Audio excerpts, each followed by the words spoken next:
তাদের পদত্যাগ না হওয়া পর্যন্ত এই আন্দোলন চলমান থাকবে। সরকারকে আগামী 24 ঘন্টা থেকে 48 ঘন্টা পর্যবেক্ষণ করা হবে তারা কি করে। আমাকে মেয়র পদে শপথ গ্রহণ করানোর থেকে বাধাগ্রস্ত করানোর একটা অপচেষ্টা করা হয়েছিল সরকারের পক্ষ থেকে। এই বিষয়ে আমাদের দলের মত যে সব শেষে গিয়ে আইনের শাসনের বিজয় হয়েছে, আইনের শাসন প্রতিষ্ঠা হয়েছে এবং যেহেতু আমরা আইনের শাসনের প্রতি শ্রদ্ধাশীল, আমরা আশা রাখবো যে বর্তমান অন্তর্বর্তীকালীন সরকার আর একদিনও কালক্ষেপণ না করে অবিলম্বে আদালতের রায় বাস্তবায়ন করার মাধ্যমে তাদের আগামী দিনের এজেন্ডা সেটা জনগণের কাছে ফুটিয়ে তুলে ধরবে। আমাদের নির্দেশনা এরকম যে আজকে যেহেতু আমরা রায়টি পেয়েছি, আমরা এটি নিয়ে কাজ চলছে। যদি আবারও টাল বাহানা করে এই সরকার, আবারও কালক্ষেপণ করে, তাহলে কালকে সকালেই আবার আমরা এখানে এসে ঘেরাও দিব। প্রিয় নেতৃবৃন্দ, দ্বিতীয় বিষয় হচ্ছে আপনারা জানেন যে আমাদের এই কর্মসূচিগুলোর ফলে চরম জনভোগ সৃষ্টি হয় এবং জনগণ দুর্ভোগে পড়ে। রাস্তায় ঘন্টার পর ঘন্টা ট্রাফিকে তারা আটকিয়ে থাকে এবং নাগরিক বিভিন্ন সেবা থেকে তারা বঞ্চিত হয়। এই যে ঘটনাটি ঘটে সেটার জন্য আমাদের নেতা এবং আমরা দুজনেই ঢাকার সাধারণ জনগণের কাছে আমরা আন্তরিকভাবে ক্ষমা প্রার্থনা করছি। পাশাপাশি এটাও বলে দিতে চাই যে শুরুতেই তো এটা আমাদের পরিকল্পনার অংশ ছিল না। বর্তমান সরকার তারা আমাদেরকে অধিকার বঞ্চিত করতে গিয়ে এমন পর্যায়ে নিয়ে যায় যখন আমরা বাধ্য হয়ে এই ধরনের কর্মসূচিতে আসার জন্য আমরা সিদ্ধান্ত নেই।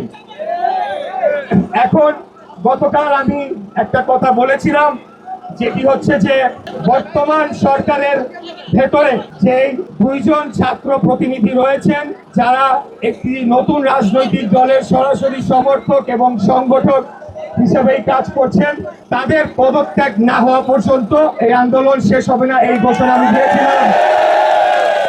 এই ঈদে জামা জুতো অ্যাক্সেসরিজের ডিসকাউন্ট। আমি আমার সেই ঘোষণাকে পুনর্ব্যক্ত করতে চাই, তাদের পদত্যাগ না হওয়া পর্যন্ত এই আন্দোলন চলমান থাকবে। তবে আজকে হাইকোর্টের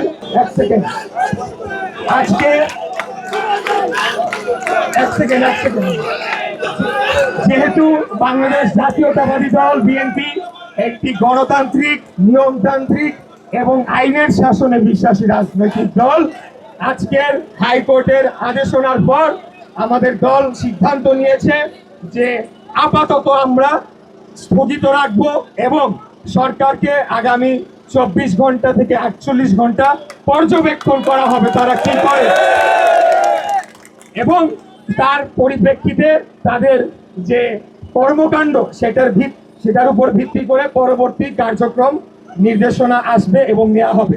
এখন এখানে একটা জিনিস স্পষ্ট বলতে চাই যে রায়ের বিষয়, শপথের বিষয় আলাদা অংশ, আর এটা হয়ে যাওয়া মানে প্রথম যে দাবিটি করেছিলাম যে ছাত্র প্রতিনিধি সহ অন্যান্য প্রতিনিধিদের পদত্যাগ করতে হবে, সেটা কিন্তু পরিবর্তন হবে না।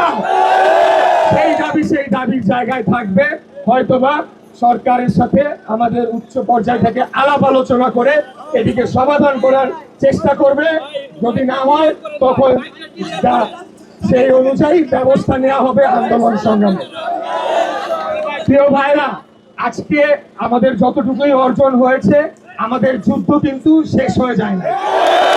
আমরা ছোট ছোট ধাপে একটা করে ধাপ পার হয়ে আমরা আমাদের চূড়ান্ত লক্ষ্যের দিকে অগ্রসর হচ্ছি এবং এই কাজ করতে গিয়ে সম্পূর্ণ শতভাগ কৃতিত্ব যদি দিতে হয় তাহলে আমাদের তৃণমূলের বিএনপি এবং সকল অঙ্গ ও সহযোগী সংগঠনের যারা নেতা কর্মীরা রয়েছেন তাদেরকে সর্বোচ্চ কৃতিত্বটা দিতে হবে। তারা যে পরিমাণ কষ্ট করে এই আন্দোলনটিকে সংগঠিত করেছে, যেই আন্দোলনে ঢাকাবাসী স্বতঃস্ফূর্তভাবে তারা নেমে এসে যোগদান করে এই সরকারকে বাধ্য করেছে তাদের জায়গা থেকে সরে আসতে।